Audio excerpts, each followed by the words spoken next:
Friends, ಎಲ್ರಿಗೂ ನಮಸ್ಕಾರ. ಹೆಂಗಿದ್ದೀರಿ? ಆರಾಮಿದ್ದೀರಿ? ನಾವು ಆರಾಮಿದ್ದೀರಿ, ನೀವು ಆರಾಮಿದ್ದೀರಿ ಅಂತ ತಿಳ್ಕೊತೀವಿ. ನೋಡಿ ಫ್ರೆಂಡ್ಸ್, ಕಥೆ ಹೇಳೋದ್ರ ಮುಖಾಂತರ ಈ ವಿಡಿಯೋನ ನಾನು ಸ್ಟಾರ್ಟ್ ಮಾಡ್ತಾ ಇದ್ದೀನಿ. ನೋಡಿ ಫ್ರೆಂಡ್ಸ್, ಒಂದು ಹಳ್ಳಿಯಲ್ಲಿ ವಯಸ್ಸಾದ ರಂಗಪ್ಪ ಎಂಬ ಅಜ್ಜನಿದ್ದನು ಮತ್ತು ಅವನ ಜೊತೆಗೆ ಮೊಮ್ಮಗ ಇದ್ದ. ಅವನ ಹೆಸರು ಚಿಂಟು ಅಂತ. ಆ ಚಿಂಟು ಏನು ಮಾಡ್ತಾ ಇದ್ದ, ಮಹೇಶ, ರವಿ ತನ್ನ ಗೆಳೆಯರು ಕರ್ಕೊಂಡು ದಿನ ಟಿವಿನ ನೋಡ್ತಾ ಇದ್ದ. ಅಜ್ಜನಿಗೆ ನೋಡಿ ಸಾಕಾಗಿತ್ತ ದಿನ ಟಿವಿ ನೋಡೋದು. ಹೀಗಾಗಿ ಒಂದು ದಿವಸ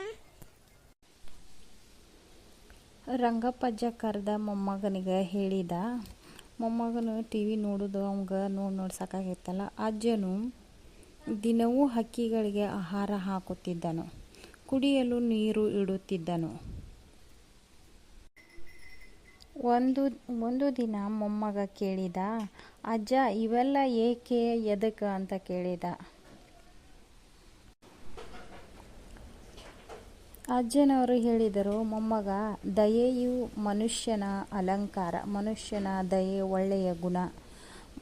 ಆದ್ದರಿಂದ ಮೊಮ್ಮಗನು ಪ್ರತಿದಿನ ಹಕ್ಕಿ, ಪ್ರಾಣಿ, ಪಕ್ಷಿಗಳಿಗೆ ಆಹಾರ, ನೀರು ಇಡಲು ಪ್ರಾರಂಭಿಸಿದನು. ದಿನ ಕಳೆದಂತೆ ಅವರ ಮನೆ ಹತ್ತಿರ ಹಕ್ಕಿಗಳ ಹಿಂಡುಗಳು, ಪ್ರಾಣಿಗಳು ಬರಲು ಪ್ರಾರಂಭಿಸಿದವು.